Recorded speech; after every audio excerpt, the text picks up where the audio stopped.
สบายดีพ่อแม่พี่น้องมือนี้ส่งไอ้น้องสบายดีไอ้แดงสบายดีทางหลังบุญวิไผ่มือนี้สองไอ้น้องเขามา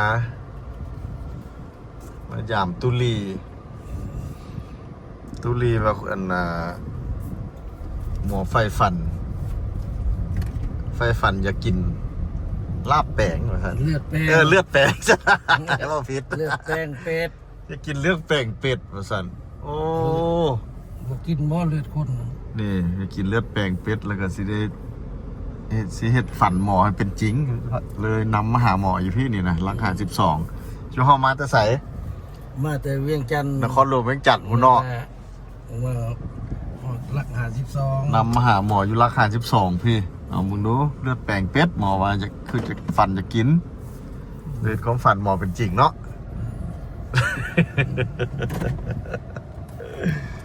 ไปนักท่องเที่ยวเขา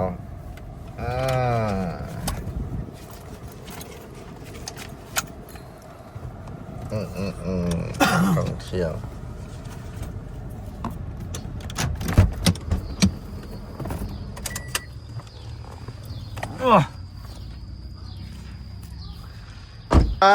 สบายดีมากสบายดีตุลีเขามาเปิดโอ้มีได้หมดมีอะไรอย่างเงี้ยหมอว่าเป็นว่าเห็นน้ำในซีนอนอยู่นี่ว่าบอลนี่ฟันจะกิน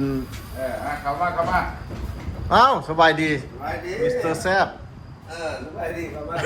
เป็นบอกมันแทงเอาขึ้นแน่น่ะโอ้มันแทงเอาขึ้นได้หมอนอนอยู่นี่เนาะสองไอ้น้องเพื่อนเด้ตุลีนอนเอาตุลีว่าฟันจะกินเมี่ยงกับไอ้แดงจะกินเลือดแป้งเป็ดมาสั่นภาพไปนี่เจ้าพันฝันได้เมื่อคืนนี่ฝันว่าอยากกินเลือดแป้งฟันอยากกินมันไอ้สิเฮ็ดความฝันให้เป็นจริงก่อนความฝันให้เป็นจริงนี่นะพูดเราไม่เห็นคืองัวเนี่ยไอ้เห็นตะงัวเลยเอาหลังไปเถื่อต้นไม้นะห้วยดิตัวมีมันเป็นตัวงัวควายเนาะเห็นโซไลเห็นตะควายเห็นแล้วนั่นเนาะมันคันแล้วมันก็เห็ดไปคันแล้วสลัดเลยแมนตุลี เขามาอย่าให้เขามาบุกเขามาแล้วมาเบิ่งดูมีไผ่มาน้ำแนวนี่นะนี่ไอ้แดงตุลีมิสเตอร์แซบที่พากันเดี๋ยวนี้เขาอยู่รัก12ที่พากันไปโพนโฮงตุลีมีเลือดแป้งแซบอยู่หันแบบนั้นต้องแวะซื้อน้ำอ้อยอยู่นี่น้ำอ้อยก็คือเก้าถุง15,000 กีบอยู่ในเมืองนี่บางบอนกับสาวบางบอนกับ15,000นี่ยามนี้เป็นยามน้ำอ้อยที่ไปใส่กับมิตรน้ำอ้อยยามนี้นี่ไปทางนั้นโพนโฮงทางหลังเขากันนครหลวงเวียงจันทร์รถนี่นะมีแต่4 คนจะเข้าไปเนาะแม่4 คนเข้าไป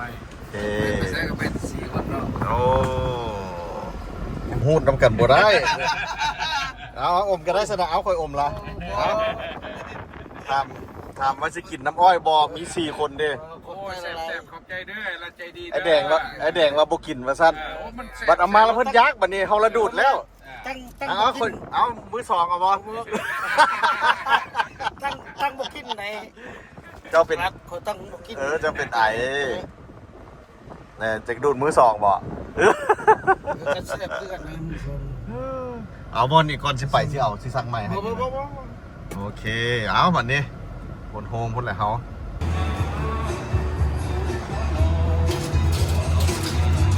ปิ้งอย่างก่อนผู้ว่าวันนี้ปิ้งเป็ดเนาะโอ้มื้อนี้มากินปิ้งเป็ด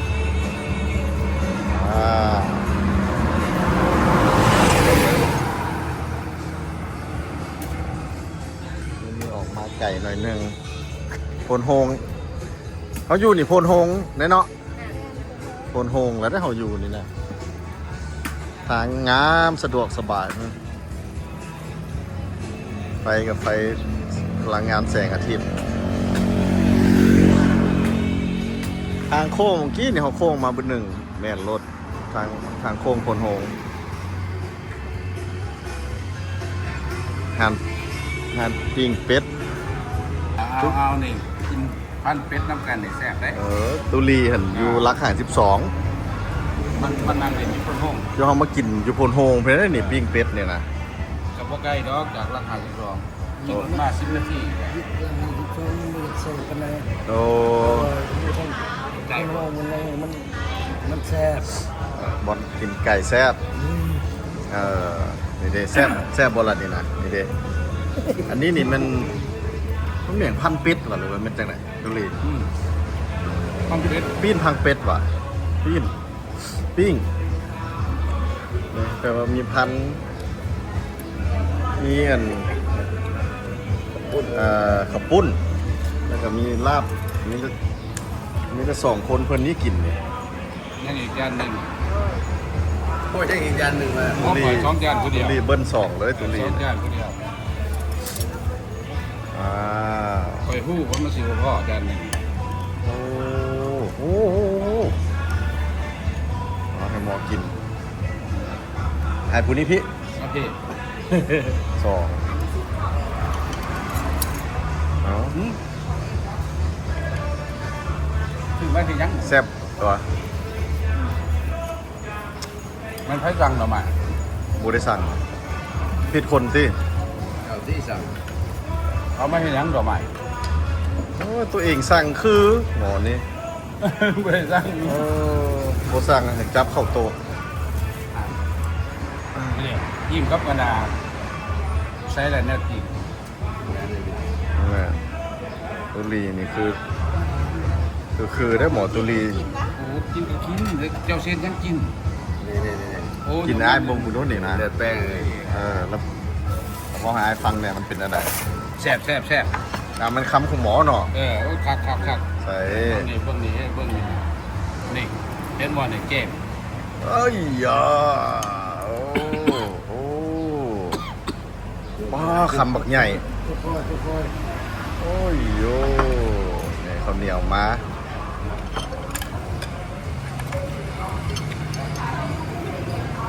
ปานกลางเด้อบุเพชรเอาหน่วยเดียว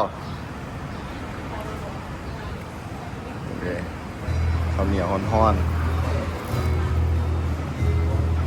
ฮ้อนโอ้สุดฮ้อนแท้ๆ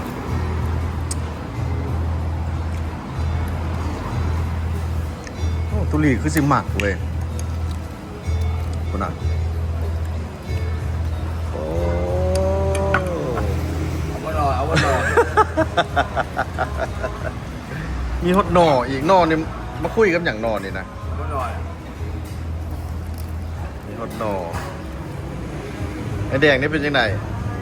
หงสีเจ้าดีอยู่บ่หงสีเราโอเคอยู่แล้วไงโอ้แล้วนี่2เซียวเพิ่นคุณน่ะโอ้ค่าเว้ยสอง มัก คน เลือด นี้ แป้งคือกัน กินให้เบิ่งโลดนะบ่อยๆให้เบิ่งเลยนะ มัก นี่ เลือด นะ แป้งคือกัน โอ้ว้าบักเผ็ดคุยกะปิแล้วก็ตักโอ้มีต่ำอีกปั่นกินเฮ็ดปั่น ตำเลือด นี่ แป้งครับ ตำเลือดแปลงปั่นกินเบียร์พ่อแม่สองป้าสองไอ้น้องเพิ่นหักแพงกันป้าติโซป้าว้าวผมรู้สึกเป็นอะไร แซ่บ อันนี้บรรยากาศของห้านเนาะเข้ามานี่ประมาณจักโมงตุลีเดี๋ยวนี้ 4 โมง5 โมงหมดแล้ว 4 โมงป่ายแล้วมันเลยบ่มีแขกปานไหนเขามามือเว้นเนอะ360องศาไปเลยแปลว่าเพิ่นเฮ็ดอยู่หน้าบ้านเพิ่นเว้ยเด้บ้านเพิ่น เอาไปบึ้งไว้ทางกลางบ้านอยู่แบบนี้มีน้องฟ้ามีต้นอะไร เฮ็ดอยู่บ้านเพิ่นว่าห้านนี้อยู่พลโฮงเนาะห้านนี้อยู่พลโฮงนี่ ห้องเลยแล้ว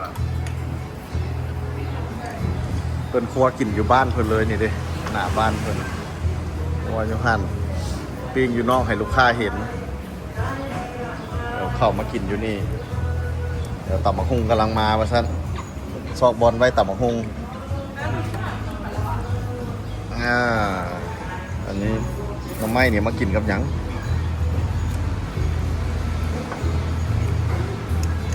มาเธอได้เห็นตอนหมอซิโมมตลอดโอ้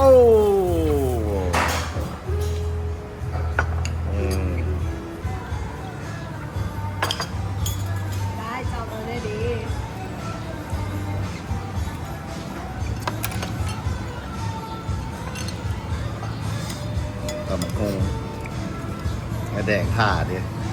ไอ้แดงมาท่าตำบักหุ่งอยู่ซะมึงรู้เป็นจังได๋รสชาติตำบักหุ่งอยู่โพนโฮงครั้งแรก ว่าจ้ะ รอต่อบ่ได้เลยแซ่บลองมึงรู้สนะตุลีลองมึงรู้สันเอาถ้าฟังไอ้แดงมิดเลยบ่มีคำตอบมาอีกเลย มันแซ่บ มึงรู้แซ่บบ่แซ่บกับบ่บอก คุณเจ้ารู้จักแต่ว่าแปลกๆว่าหยัง ครับ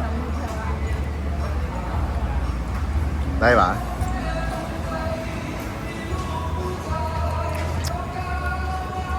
เออ แซ่บ บ่ให้ตัวใด ผมมีตัว100%เลย ตัวเห็นมากินแซ่บบ่ 100% ท่านใดบ่แซ่บไปถามหมอแซ่บบ่หมอบ่ปาก แม่นว่ะ หมอมากินแซ่บหั่นน่ะ เออ โอ้หมอบ่ปากได โอ้ ท่านใดแซ่บเพิ่นหมอจังว่าแซ่บ โอ้ ท่านใดบ่แซ่บไปถามหมอเสย เออ เอามันนี่เสียชื่อหมอหมดเด้ท่านหมอไปว่าแซ่บแล้วมันบ่แซ่บเนาะ ตัวนี้นี่คือเบิ่งว่านี่เลือดแป้งนี่เบิด2จานนี่นะกันว่ากินนี่แซ่บก็บ่แซ่บ เปิ่มมันสองตามโ เลือดแป้งก็สองจาน สองจานแล้วเลือดแป้ง เอาแม่รักเอาแม่นี่ เอาลองมึงดูนี่นี่ไอ้แดงท่าสมคำรอคอยไอ้แดงบ่ไอ้แดงท่าตับมังฮงว่าซั่นโอเค ลูกโผเลย ว้าวโอ้เพิ่นก็กินอยู่พุ่นคือกันเนาะ เพิ่นก็มีจะแซ่บว่าอันนี้เป็นอาหารสุดยอดนะครับ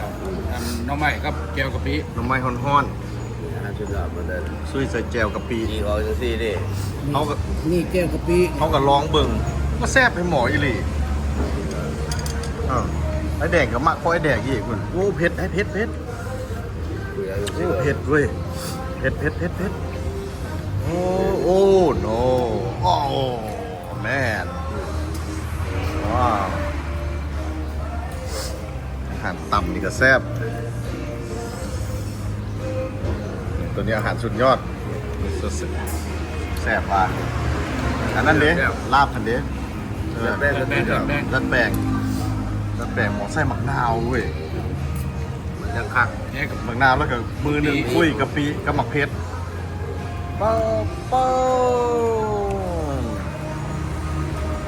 ไอ้แดงนี่บุทิมตำมะฮุ้งเดี๋ยวนี้ บุทิมบุป้าตำมะฮุ้งจ้ำน้ำเลยได้แดงเห็ด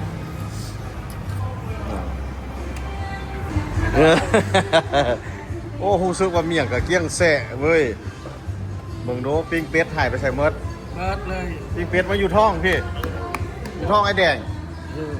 ท้องตุลีมีตั้งแต่เลือดเป็ดอยู่ในหั่นแต่เลือดเป็ดอยู่ในท้องจุดนี้เลือดเป็ดนี่คุณนี่จานหนึ่งจานครึ่งเนาะตุลีก็กินจานครึ่งคุณน่ะตำมะฮุ่งนี่ก็จะเป็นโคตรแซ่บ โคตรแซ่บพอดี เปิดเลย พอเรือตำมะฮุ่งนี่ สุดยอดเลยพร้อมเรา หน่อไม้คุยกับกะปิกับฟองเป็นตาทิมอีกแซ่บนี่คุณนายกินแล้วเลยเมียนให้เพิ่นพร้อมอีกเบิ่งสองไอ้เบานะเมียนโตให้เพิ่นจนเกลี้ยงแซ่โอ้ได้เรื่องเลย ออกบอมแม่ ของกินเฮ็ดกินอยู่บ้านเลยนี่เด้หน้าบ้านเพิ่นแซ่บหลายเนี่ยตุลีเอาเมือแม่นั่นห่อใส่เมือแม่อันนั้นก็หน้องไม้ทิ่มสมานหน้องไม้กับแจ่วโอ้มือจำมือแรงเนาะ มันกินวันน้ำมัน โอ้ของดีเอามากินยงห้องแถวบุ้ยยังกินได้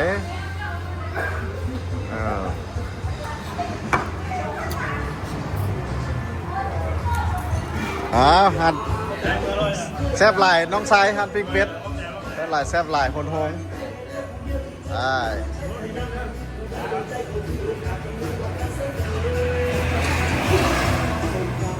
โอ้ได้ขายดี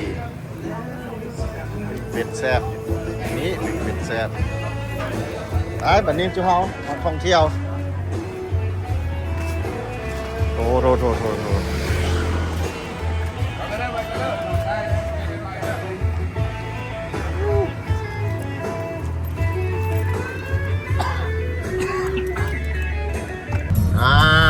านนี้หลังจากกินปิ้งเป็ดแล้ว3ไอ้น้องเขาสิพากันไปเสิร์ฟเนาะวันนี้เนาะ4ไอ้น้องเนาะ สิพากันไปกินน้ำปั้นวันนี้นะ น้ำปั่นมันก็จะว่าอยู่3แยกเนาะ สามแยกเบื้องซ้ายมือ สิพากันไปซอกนี่อันนั้นให้เบิ่งเลยถนนหนทางจะแม่นงามสะอาดงามตา สมัยนี้ทางนี่สะดวก ไฟกับไฟตะเวนโซล่าสุดยอดเลยนี่เด้โคนโฮงในปัจจุบันเด้อนี่คนถนนหนทางปิ้งแบ้โอ้นั่นปิ้งแบ้เขียนเลยน้ำปั่นแซ่บบัตตุลีหันเด้ แซ่บโอ้คัก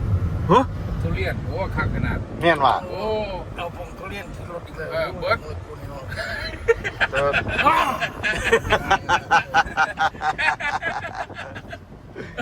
เพื่อนเลือดแป้งก็บ่มักทุเรียนก็บ่มักนี่นะ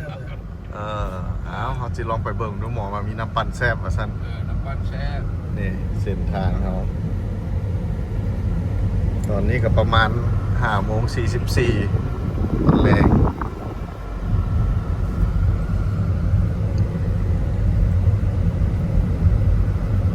มิดกันหมดทุกคน ต่างแล้วแม่ นะ ตำรวจมาแล้วผม อืม โอ้ก็คือรถจักรเปิดออกตำรวจรถจักรข่อยยังมีไฟแท็กซี่ ตุลีไปแต่งนะเดี๋ยวนี้เนาะ แต่งนี่พาบนถนนหนทางงามสะอาดเนาะ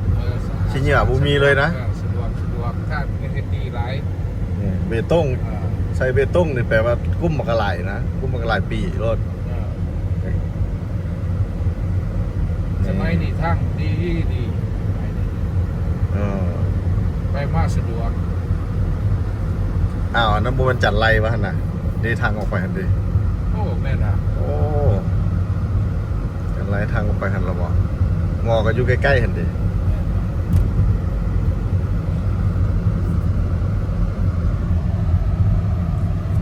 นี่จักชั่วโมงนี่นะ มันสิจักมันสิฮอดตู้ก็อยู่ใกล้ๆนี่เนาะสิว่าฮอดชั่วโมงอีหยัง ก็สิบ่แม่นบอลนี่บ่อยู่นั่นบ่อันทะเลลาวอ่ะ เออ บอ แม่นแล้วนี่แม่น แมนพุ่นยุคตู้เทือนพุ่นเวลา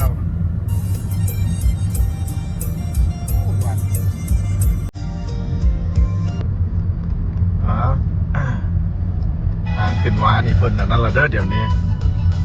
หมู่เบตงบ่กำงามเลยเดี๋ยวนี้นี่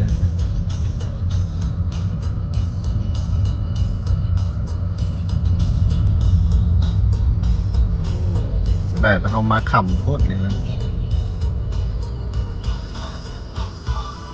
เอายางไปพุ่นจอดรถก่อนยางเอา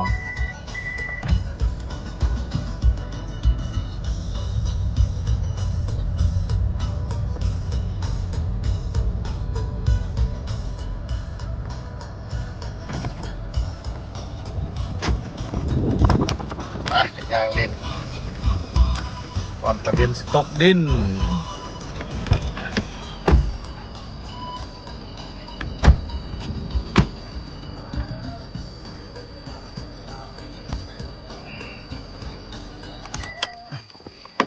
สบายดี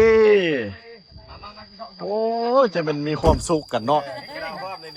ตาย เฮ็ดอันนี้แหละ ฟ้า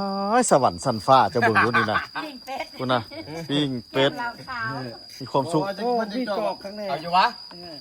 ขอบใจละลายขอบใจ แซ่บทั้งนี้แซ่บไปขอย่างเบิ่งวิวก่อนตะเวนตกดินเบิ่งแม่ตุลีความสุข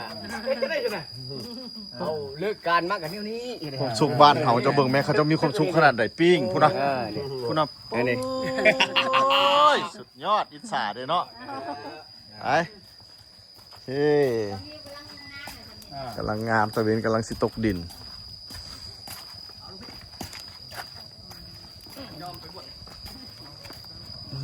แซ่บไปแซ่บล่ะโอ้หมอนั้นเข้าห้องน้ำทาแล้วก่อนงามเราตัวนี้ เอาเรื่อง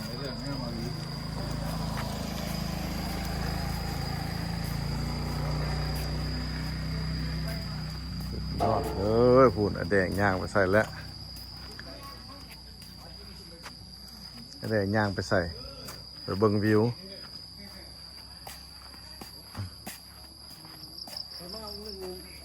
ดอนบนนี้ยังลายปานนี้เลย โอ้อันน้ำลงหลายนี่นะโอ้ไอแดงเป็นแต่ย่านแท้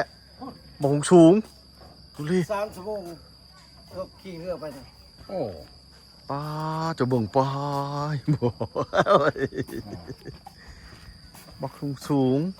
ย่างมันนี่นะ เรือมาจอดอีกตึ้ง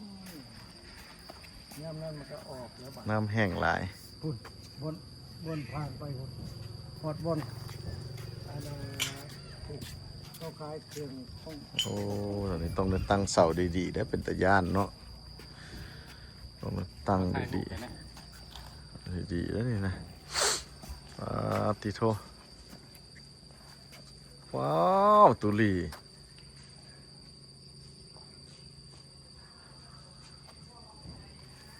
มาสิไทยให้ไปก็ไปรัดไปแม่รัดใจดีไปสิไทยให้บ่ต้องยืนใกล้รัดก็ได้ยืนอยู่พี่ก็ได้